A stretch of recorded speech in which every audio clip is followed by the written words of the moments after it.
주님 우리와 함께 하십니다. 네, 한 주간 정말 더웠는데 우리 좌우에 축복합시다. 한 주간 승리하셨습니다. 네, 이렇게 밝은 얼굴로 온 것만으로도 승리입니다. 매일매일 정말 두 발자국만 걸어가도 그냥 등 뒤가 흥건히 젖을 만큼 더운 날들이 계속되고 있는데 참, 감사. 기도해 주셔서 저도 지난 주간에 외부에 설교를 이렇게 잘 다녀왔습니다. 간증을 하자면 수요일 날은 이제 그 일산에 있는 사법연수원이라고 있습니다. 제가 지난 학기에 한 두 달 정도 가서 같이 말씀을 나누고 했는데 그 마지막 예배가 이제 뭐 47기, 48기 연수원생들이 연합해서 이제 새 친구 초청 예배 같은 거를 했어요. 그 중에 이제 예수님을 믿지 않는 사람들이 한 10여 명 나와서 같이 예배 드리고 제가 복음을 나누고 이제 막 그때 뭐 치킨 이런 걸 막 시켜 먹었던 기억이 나는데 맨 뒤에 앉아서 저는 이제 거기 연수원생들뿐 아니라 연수원에서 이렇게 청소하시고 또 연수원의 행정 직원, 그러니까 법원 직원인 거죠, 공무원인 거죠. 그런 분들도 한 네다섯 분이 맨 뒤에 앉아서 같이 예배를 하셨어요. 되게 힘이 됐죠. 그분들은 이제 교회를 다니시는 분들이고 그 사법계 안에도 법조계 안에 하나님의 공의가 있으면 흐르면 좋겠다 이런 마음을 가지고 예배하시는 분들이시더라고요. 저야 뭐 아는 사람이 없으니까 구석에서 혼자 이제 닭을 먹고 있는데 그분들이 같이 목사님 불쌍해 보이니까 같이 먹어라 그래서 같이 먹으면서 이제 한 성함은 제가 모르겠지만 한 집사님이신데 두꺼운 안경테를 쓰신 그러니까 안경 알이 두꺼웠어요. 시력이 안 좋으셨나 봐요. 그분이 퇴직이 얼마 안 남았다. 자기가 한 2년도 안 남았는데 연세가 많으신 여집사님이셨어요. 자기가 이제 공무원이니까 발령을 받아서 뭐 어디 지청, 어디 법원 이렇게 다니면서 가는 곳마다 믿는 자들이 그곳에서 예배하고 기도하는 모임이 있어서 너무 좋았는데 자기의 마지막 근무지라고 생각되는 연수원에서 이 믿는 사람들끼리 먼저 기도하고 예배하는 모임이 없어서 참 안타까웠다. 그런데 목사님이 이제 마지막 모임이지만 기도를 해달라. 이 안에서 그런 일들이 있으면 좋겠다라고 기도 부탁을 받고 왔어요. 그게 작년 12월 7일이었습니다. 어떻게 이렇게 기억을 하냐면 제가 찾아봤어요. 그래서 기억이 안 나서 언제였지 하고 찾아봐서 이렇게 기억하는 거예요. 그리고 이제 지난주에 다녀왔죠. 그런데 간 예배는 연수원생들이 있는 게 아니라 그 집사님의 기도 부탁처럼 그 직원분들 이제 공무원들이죠. 이 사법부의 공무원들 7, 8명이 모여서 예배하고 있는 모임이었어요. 눈에 가서 그냥 하나님의 응답을 7개월 만에 눈으로 보고 온 시간이었습니다. 거기에는 판사님도 계셨고 그냥 청소하시는 공무원도 계셨고 그냥 행정직으로 계시는 공무원도 계셨고 함께 안타까운 기도를 함께 드리며 요즘에 우리나라 법조계가 많이 어렵지 않습니까? 뭐 사법농단이다부터 해서 이제 뭐 대법원부터 해서 그런 문제들이 있는 건 아시죠? 그건 알아야 돼. 그거를 모르는 표정들이어서 지금 슬퍼요. 저는 아셔야 됩니다. 우리가 기도해야 다 사실은 그들이 그런 것 같지 않아도 법조계, 체육계, 뭐 정치계 다 우리를 의지하고 있어요. 우리 기도만 바라보고 있다니까. 저는 그러고 살아요. 저는 여러분 어떨지 몰라도 저는 그러고 살아요. 그렇게 가서 또 법조계에 계신 분들을 위해서 기도해드리고 판사 뭐 10년, 20년 된 판사분들 위로해드리고 아무리 봐도 제가 위로를 받아야 될 수도 있는데 괜찮다, 힘을 내시라 위로해드리고 그런 시간들이 있었고 어제는 이제 제 후배들을 만나고 왔어요. 제가 30년 전에 다녔던 강동교회 초등부 아이들을 만나서 이렇게 수련회 같이 말씀 나누고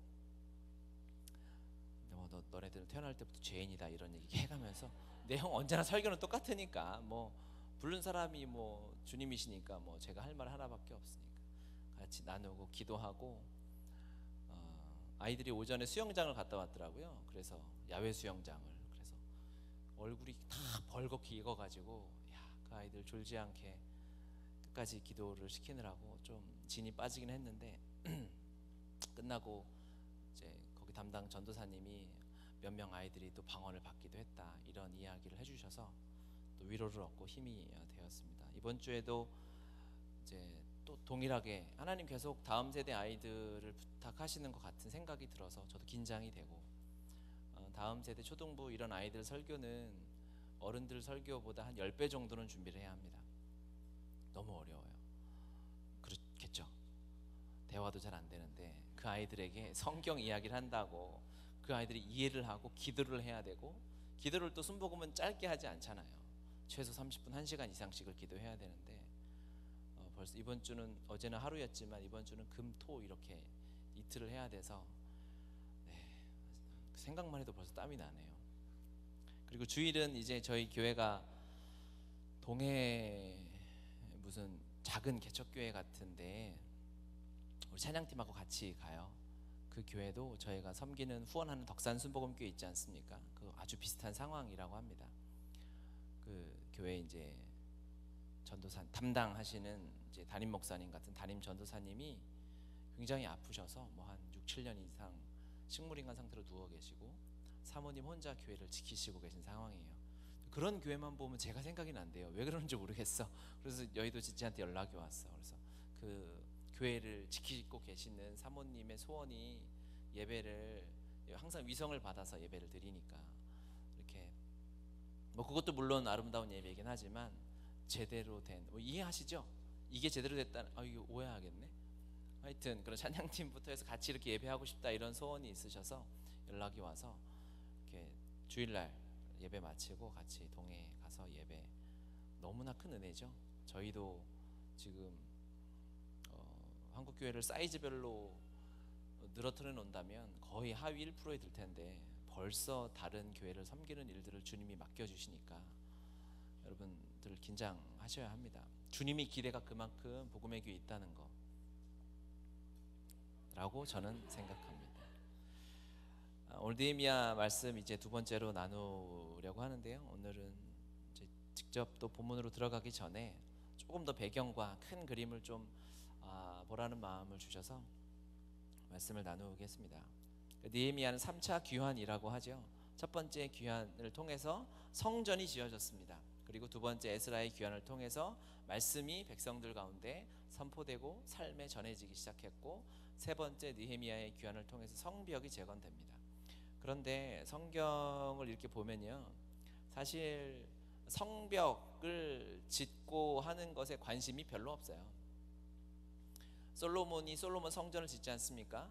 그리고 나서 솔로몬 왕궁을 짓는 장면이 아주 한 달락 나오고, 그리고 다른 얘기로 넘어가요. 성벽, 이 성곽 외곽 이런 것을 재건하는 짓고 하는 이야기들은 성경에 나오지 않습니다. 그런데 느헤미야에서는 특별히 그 장면들이 나오는 거예요. 관심을 가지고 하나님이 우리에게 보여주시는 거죠. 우리가 이 흐름, 큰 그림과 이 순서들을 좀 나눴으면 좋겠다 이런 마음을 주셨어요. 성전이 세워지고 1차, 2차, 3차 귀환을 통해서 주님이 하시려는 일들이 무엇인가 이것들을 봐야 되는 거죠. 성전은 말 그대로 하나님을 향한 예배가 회복된다고 볼 수 있고, 에스라의 귀환을 통해서 백성 구석구석에 매일매일 삶에 일하시고 말씀하신 하나님의 그 역사가 회복된다고 볼 수 있고, 성벽 재건을 통해서 내가 삶의 현장에서 연합하고 또 교회에서 가정에서, 직장에서, 사업장에서 교회가 세워지는 모습들을 하나님이 순서대로 행하시려고 하시는구나. 하나님은요, 역사하시는데 반드시 순서가 있으세요. 절차를 굉장히 중요하게 생각하십니다. 단계가 있기 때문에 그래요. 그 이야기를 오늘 좀 나누려고 하는데요. 그래서 이 세 가지 단계를 통해서 하나님께서 하나님의 사람, 이 완전한 자, 제가 우리 순모임 훈련 과정의 주제 말씀으로 세운 디모데후서 3장 16절 17절 말씀, 모든 성경은 하나님의 감동으로 된 것으로 교훈과 책망과 바르게 함과 의로 교육하기에 유익하니 이는 하나님의 사람으로 온전하게 하며 모든 선한 일을 행할 능력을 갖추게 하려 함이라. 이렇게 하나님의 일, 주의 일이 맡겨지고 주님이 우리를 하나님의 통로로 사용하시는데 부족함이 없도록 하기 위해서 이 단계를 통해서 우리가 어떻게 내 삶을 다시 한번 세워가야 하는가를 봤으면 좋겠다라는 마음을 주셨어요. 개척교회 있지 않습니까? 그러니까 계속해서 하나님이 우리의 삶을 새롭게 개척하시고 세워가시고 성전 삼으신다라는 그 생각을 여러분 잊지 않으시길 바라고요. 이렇게 완전한 자로 하나님이 한 걸음 한 걸음 한 걸음 세우셔서 세상 가운데 사실 성벽이 필요한 이유가 뭘까요? 우리가 성전, 우리 하나님을 예배하는 그 하나만으로 충분하잖아요. 그런 거예요 원래. 그렇죠? 그럼에도 불구하고 에스라를 통해서 개혁이 계속해서 일어나고 말씀이 선포되고 성벽까지 하시려는 이유는 이제 하나님이 이 성전이 세워진 이스라엘 백성을 세상 가운데서도 동일하게 파송하시려는 뜻이 있는 거죠. 목적이 있는 거. 성벽이 없으면 계속해서 예배 하나만 붙들고 우리가 물론 그거면 충분하지만 이제 복음의 통로가 되기에는 더 필요한 것들이 있는, 우리가 구하진 않지만 하나님이 우리에게 주시고 싶은 행할 일들이 있기 때문에 하나님이 우리에게 부어주시고 세워주시는 것들이 있다라는 거예요. 그렇게 그리스도인이 우리가 읽은 말씀처럼도 골로새서 1장 28절 우리가 그를 전파하여 각 사람을 권하고 모든 지혜로 각 사람을 가르침은 각 사람을 그리스도 안에서 완전한 자로 세우려 함이니, 하나님의 말씀과 가르침으로 인해서 우리가 완전하고 온전한 자로 세워져야 하는 거예요. 그래야 우리가 세워져서 우리가 세상으로 파송되어졌을 때, 원래 이 주일 예배는 매주 사실 파송 예배거든요. 한 주간 세상에서 이 전쟁터에서 싸우고 돌아온 우리에게 하나님이 위로를 주시고 또 예배를 통해서 새로 파송해서 한 주간 승리하고 돌아오도록 하시는 그 예배가 오늘 예배 아니겠어요? 그러기 위해서 우리가 완전하게 준비돼야, 전쟁터는 준비 없이 나가면 바로 사망이죠. 완전한 자로 온전한 자로 준비하는 그 일들을 하나님이 말씀을 통해서 해 나가시겠다라는 것입니다. 첫 번째 성전을 세우시죠. 이 좁은 의미로 이 성전을 세우는 것을 신앙의 한 사람이 하나님의 사람으로 하나님의 통로로 쓰임받기 위해 세워져 가는 것은 어떻게 볼 수 있을까? 당연히 하나님이 허락하신 이 공예배의 회복을 말하는 것입니다. 주일 예배, 하나님이 허락하신 제사 중심의 삶을 말하는 거예요. 10계명 중에 4계명이 뭐죠? 지금 생각난 게 맞을 거예요. 이거 10계명은 여러분이 지금 틀릴까봐 또 겸손하게 이렇게 하셨는데, 안식일을 거룩하게 지키는 거죠. 5계명부터는 이제 사람을 대하는 계명이다 하고, 4계명까지는 하나님과의 관계잖아요. 하나님의 관계를 완전하게 하는 것이 바로 안식일을 거룩하게 지키는 것입니다. 지금은 뭐 이런 설교를 많이 하거나 이런 강조를 많이 안 하죠. 저도 한국교회 막 부흥할 때 청소년기, 대학생기를 지냈으니까 그때 한국교회 많이 하던 설교, 저도 막 귀에 딱지가 붙도록 들은 설교가 뭐냐면 예배 중심으로 살아라, 교회 중심으로 살아라, 이사를 가도 교회 가까이 오고 예배에 성공하면 세상에서 성공한다, 막 이렇게 교회 이거를 굉장히 강조했어요. 그런 설교들을 들었죠. 많이 들었을걸요. 나중에 이제 교회 다 오신 지 얼마 안 된 모르겠지만 80년대 90년대는 뭐 엄청나게 이 설교를 많이 했어요. 그 설교는 나쁜 설교는 아닙니다. 당연히 우리에게 주어져야 할 말씀인데, 그러다 보니까 교회만 강조하고 신앙, 그러니까는 흔히 얘기하는 교회에서 하는 활동만 강조하니까 이게 세상의 삶과 교회의 삶을 분리하는 것 같은 그러한 이미지가 세상이 그리스도인들의 삶에 많이 각인됐어요. 그래서 진정한 그리스도인이 세상에서 빛과 소금의 역할을 감당하는, 그리스도의 향기를 나타내는 그리스도인들이 많이 사라진 거죠.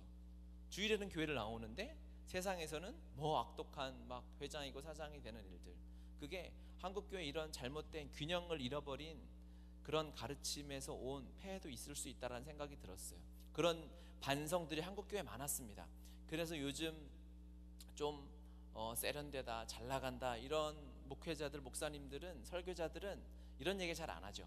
세상에 잘 살아야 된다, 예배 중요하지만 교회에서 굳이 이렇게 막 딱딱하게 형식의 율법에 갇혀서 예배하고 이러면 신앙이 딱딱해질 수 있으니 삶에서 예배가 중요하다, 이런 강조를 많이 하면서 오히려 정작 하나님이 말씀하신 이 근본적인 이 예배 중심의 삶을 살아야 하는 것에 대한 강조점이 굉장히 퇴색되었다는 거죠. 저도 사실 이런 설교를 잘 안 하죠.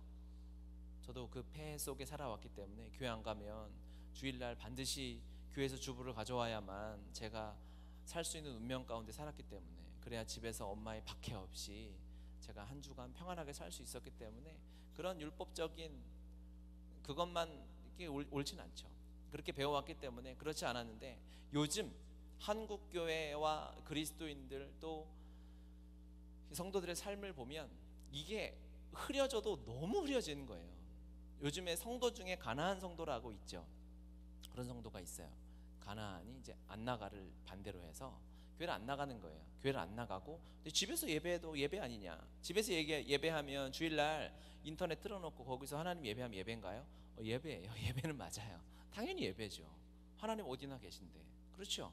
하지만 그거는 하나님이 우리에게 안식일을 주신 그 본연의 목적과 그 의미를 다 잃어버리는 거예요. 아주 작은 부분 하나만 붙잡고 내가 했다라고 여길 수 있는 거죠. 정말 하나님이 우리에게 왜 안식일을 주셨는가?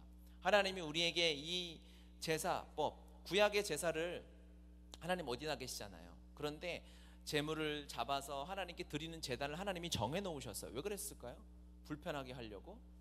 율법에 매이게 하려고? 아니죠. 하나님 어디나 계시니까 제사 드리고 싶으면 니네 방 앞마당에서 비둘기를 잡아라. 그래서 니네끼리 먹고 제사장권은 떼다가 가끔 성전에 갈 때 갖다 줘라. 이래도 전혀 상관이 없는 거예요. 하나님 다 받으시죠. 그렇게 하시지 않는 이유가 있다는 거죠.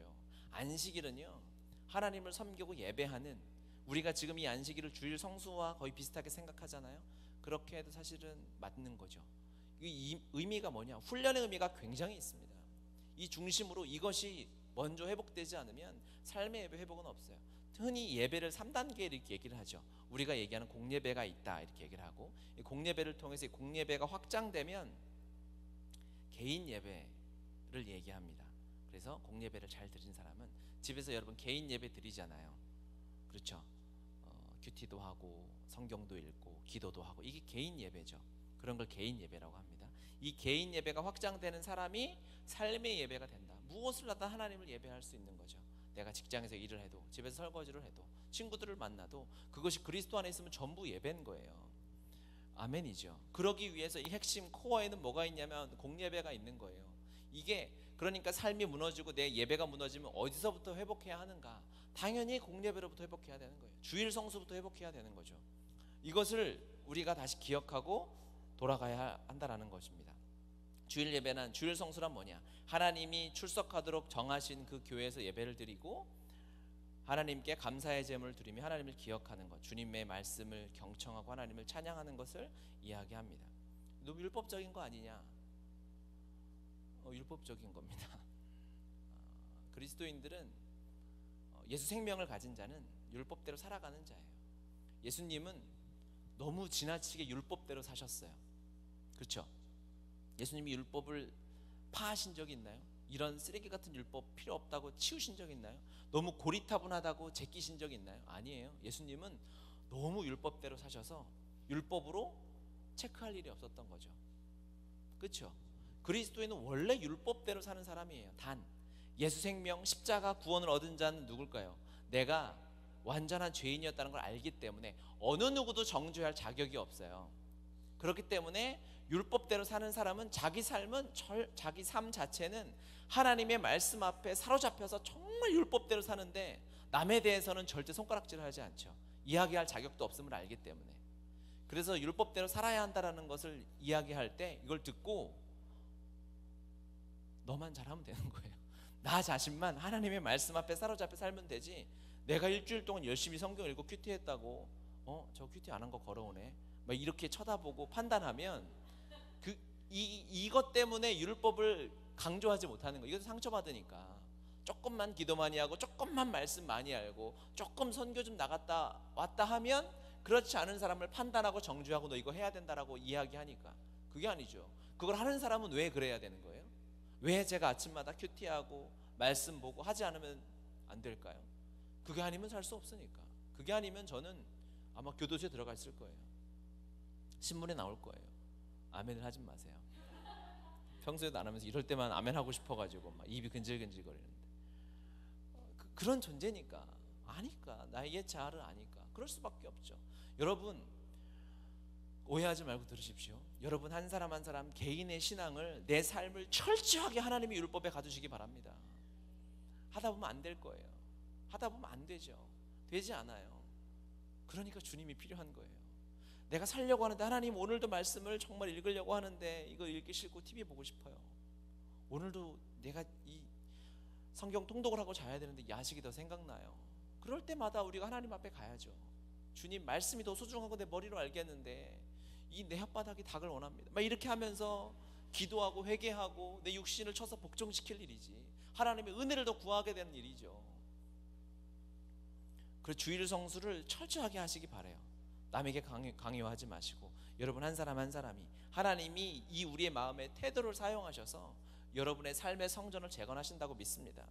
주일 성수를 어떻게 하냐? 토요일 저녁부터 하는 거죠. 토요일 저녁에 반드시 다음날 예배를 준비하십시오.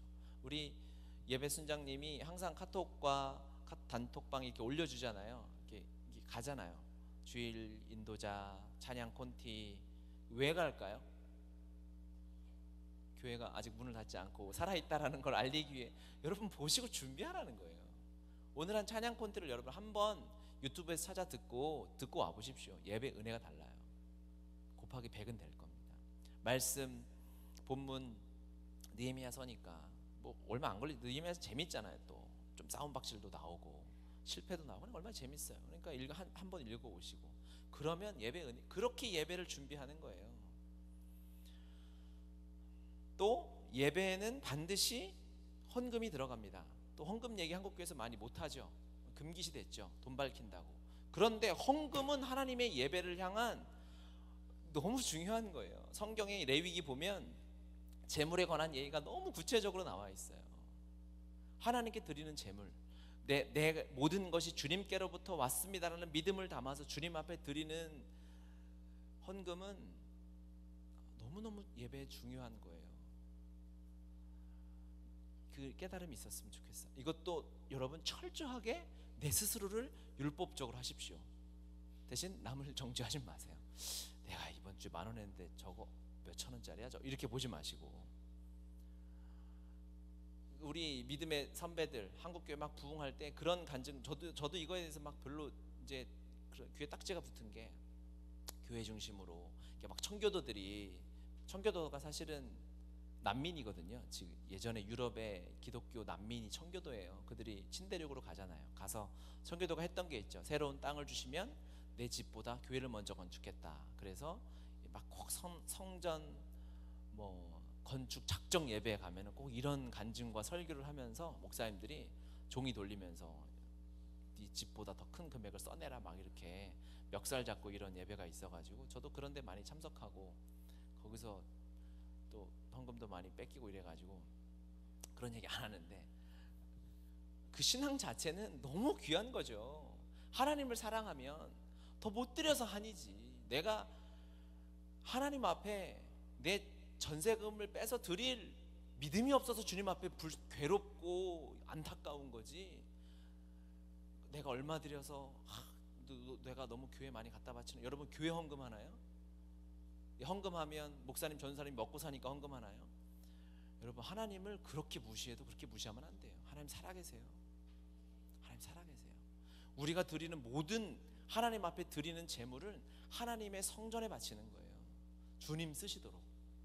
그래서 그 두려움으로 하나님이 이 교회 가운데 그 물질이 열방으로 흘러가도록, 또 교회를 섬기는 목회자들이 살 수 있도록, 교회가 운영될 수 있도록 그 지혜를 구하며 기도하며 하는 거지. 여러분 제가 개척하고 제일 두려운 게 그거예요.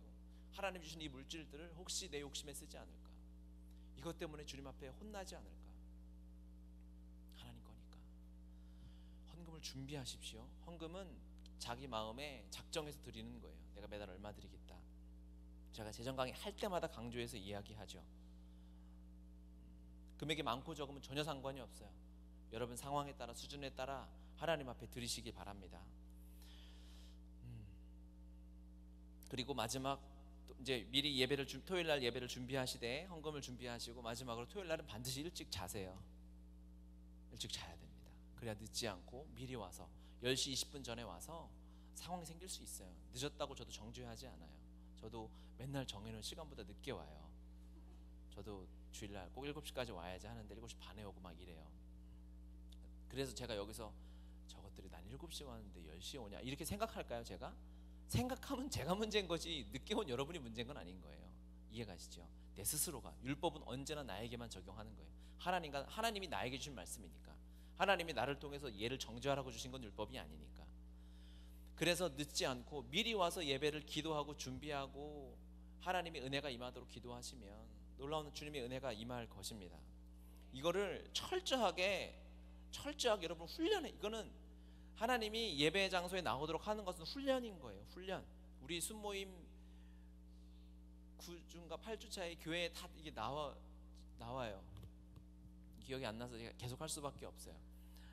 거기 나오는데 이건 훈련입니다. 시간을 정해놓고 이제 대형 교회들은 하루에 예배가 5번, 7번 있잖아요.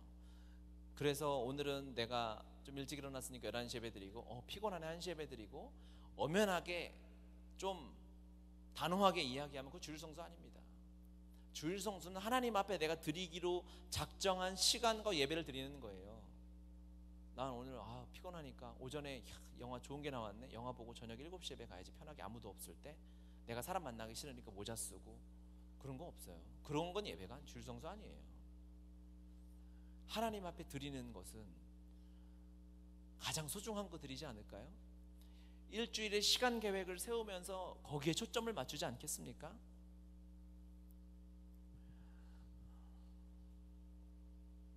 제가 그렇게 훈련받고 어린 시절 자랐던 것이 한때는 너무 율법적인가 했는데 지금은 너무 감사해요. 간증을 하면 저희 큰아이를 낳고 아내가 산후조리원이 논현역 근처에 있었어요. 논현역이라고 해서 비싼 데는 아니고 굉장히 구석에 여기 이런 게 있나 싶을 정도로 그런 산후조리를 급하게 찾아내서, 근데 아이가 주일날 태어났습니다. 그날은 이제 하루 종일 병원에 있어서 교회를 못 갔고 다음 주가 됐는데 아내도 가끔 이제 웃으면서 저를 핀잔 주듯이 얘기해요. 제가 주일날 너 교회 가야 된다 얘기를 했거든요. 산후조리원에 있으면 쉬어야 되잖아요. 그리고 10월에 났으니까 10월 말이니까 약간 이제 선선한 바람이 불고 할 텐데 거기서 버스를 타고 사랑의 교회 아내가 다닐 때라 주일 예배를 보냈어요. 그래서 지금도 가끔 저 사람 너무했다, 너무 율법적이다 얘기하지만 생각하면 생각할수록 너무 감사한 거죠. 그렇게라도 지킬 수 있었던 것이. 저희 가정에는 금요 예배에 대한 부담이 있어요. 그래서 저희 교회 수요 예배 드릴 때도 금요일 날은 저녁이 되면 집에 있는 게 괜히 죄 짓는 것 같아. 그래서 아이들을 다 싸매가지고 이렇게 1월이건 2월이건 춥거나 집 가까운데 조그만 교회가 있어요. 선한목자교회라고. 거기 이렇게 가서 예배를 했어요. 예배 갈 때마다 은혜가 있을까요? 아니에요. 짜증날 때 있죠. 피곤할 때 쉬고 싶을 때 있죠. 아프면 못 갈 때도 있어요 물론. 하지만 어떻게든 데리고 가요. 데리고 가서 앉아 있는 거예요. 그러면 1시간 설교 중에 5분 듣고 올 때도 있어요. 거기서 한 단어 듣고 올 때도 있고 어쩔 때는 승질만 내고 올 때도 있어요. 그래도 감사해요. 그 시간에 집에서 퍼질러 있는 것보다 그래도 주님이 주신 은혜가 얼만데. 율법적으로 우리가 하나님의 율법을 지키는데 제일 피해야 될 게 뭐냐면 내가 마음이 일어나지 않아서, 내 마음이 감동되지 않아서 안 한다 이거예요. 성경을 읽을 때마다 감동받는 사람이 어디 있어요? 그런 인간이 어디 있어요 세상에? 아닌 거예요. 그냥 하는 거예요. 그냥 하다 보면 좋을 때도 있죠. 아니 좋을 때가 많죠. 은혜 없을 때 이해가 안 될 때 많아요. 그냥 하는 거예요. 주님 주신 사랑 때문에. 그게 우리를 지키는 일이고 살리는 길이니까 그렇게 하나님이 주신 율법들을 여러분 스스로를 가두면서 하나님 앞에 이 공예배, 최소한 우리 교회에 있는 금요 예배와 주일 예배를 세워가시기 바랍니다. 이게 여러분을 위한 놀라운 축복이에요. 2차 귀환은 에스라가 돌아와서 이제 느헤미야가 오기까지 14년 정도의 시간이 있다고 했죠. 2차 귀환은 아주 초라했습니다. 1차 때는 거의 5만 명이 왔지만 2차는 수천 명을 헤아릴 수밖에 없는 적은 인원이 돌아와서 하나님의 말씀이 선포되고 그들이 에스라를 통한 제사장들이 세워지고 레위인들이 세워지면서 이스라엘 백성들 삶의 구석구석에 하나님의 말씀이 이제 스며들기 시작하는 거죠. 이 기간이 굉장히 중요하죠. 이게 우리가 영적으로 이제 자라나는 시간입니다. 성장할 때 제가 이야기하죠. 여러분 뭐 먹고 크셨어요? 밥 먹고 컸죠. 밥은 하루에 3끼씩 드시죠. 혹은 4끼씩 드시잖아요. 그게 우리를 크게 한 거예요. 그렇죠? 우리가 특식을 먹고 나는 한약 먹고 컸어요, 나는 뭐 비타민 먹고 이런 사람은 없어요. 약이 아니라 매일 섭취하는, 전혀 우리에게 하루 3끼가 감사할 일 없잖아요. 당연히 먹는 거잖아요. 그것이 우리의 영적인 삶을 성장하게 하고 건강하게 하고 든든하게 하는 것입니다. 이것이 에스라가 했던 2차 귀환이라고 볼 수 있는 거예요. 하나님의 말씀이 매일 삶에 선포되는 것, 아침에 큐티하고 성경 통독하고 그냥 시간을 맞춰서 기도하고 우리가 순모임 하는 것, 저녁에 주님과 동행한 이야기 일기를 쓰는 것, 이것이 특별한 이벤트는 아니에요. 그런데 중요하다는 걸 얘기한다면 뭐를 선택할까? 당연히 이걸 선택하는 거예요. 1년에 한 번 일주일 가는 단기 선교와 매일 365일 큐티 할 수 있는 능력을 주신 선택해라 라고 하면 우리는 뭘 선택해야 될까? 당연히 하나님의 말씀을 매일 붙잡는 거죠. 이것이 우리의 삶을 가장 건강하게 하고 위기에서 흔들리지 않게 하고 나쁜 세상의 바이러스로부터 우리를 지키는 일이 되는 것입니다. 이것이에요. 이것이 일상의 은혜입니다. 따라해 봅시다. 일상의 은혜. 굉장히 중요한 거예요. 일상의 은혜. 이게 이렇게 연애할 때, 결혼 전에 연애할 때 결혼하면 막 그런 노래도 있었잖아요. 뭐 내가 눈을 뜨면 아침에 네가 있으면 좋겠어. 뭐 이런 유행가 있었는데 있었어요. 분명히 있었어요. 그러니까 사랑하는 사람과 정말 함께 하고 싶은 건 뭘까요? 그거는 같이 자고 같이 먹고 일상을 함께 하고 싶은 거예요. 주님이 우리를 너무 사랑하시잖아요. 주님이 우리에게 원하시는 건 뭘까요? 일주일에 한 번 있는 예배를 원하실까요? 아니요. 우리의 삶 전부를 원하시죠. 우리와 일상을 함께하기 원하시는 거예요. 이게 하나님의 가장 큰 십자가 선물은 뭐냐? 우리 일상 전부를 주님이 취하셨다라는 거죠. 어떻게? 임마누엘 하셔서 내 안에 성령으로 오셔서 나와 함께 살고 싶으신 거예요. 내 생각 하나하나, 내 마음, 내 입술 하나하나, 내 고백 하나하나까지, 내 표정까지 하나님이 원하시고 기뻐하시는 대로 다 사로잡고 싶으신 것이 하나님의 뜻, 하나님의 계획이다라는 거죠. 이 일상에서 하나님을 만나고 경험하는 것이 말씀을 묵상하고 성경을 정해서 읽고 기도하고 아주 단순하고 누가 알아주지 않는 것 같지만 이것이 하나님이 주는 가장 큰 기쁨이고 축복인 줄 믿습니다. 아멘. 이 일들을 우리 교회에서 함께 세워나가야 되겠다라는 다짐을 했어요. 그래서 오늘이 이제 8월 22일이죠. 7월 22일. 몇몇 지체들이 7월 이렇게 했어요. 좀 마음이 상할 뻔했는데 7월 사람 실수할 때도 있지 뭐 그렇다고 7월 이러냐.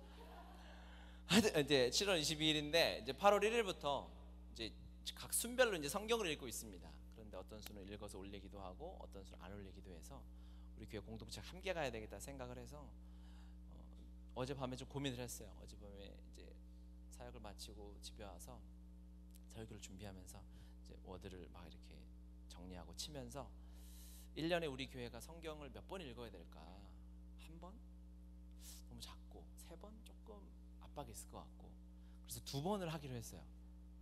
되게 제가 솔로몬의 지혜 아닌가요? 3번 하면 부담 느낄 거잖아, 그렇죠?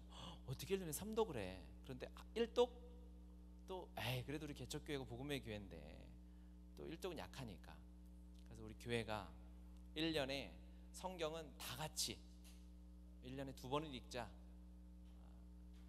주님 오실 때까지만 더 뭐 천국 가서 할 필요는 없고 주님 오실 때까지만 하자 해서 이제 8월 1일부터 이제 매일 큐티 본문과 또 성경 읽어야 될 것들을 나눠드릴게요. 순별로 점검하고 개인별로 점검해서 감동이 막 성경을 읽고 싶은 감동이 오면 읽으세요.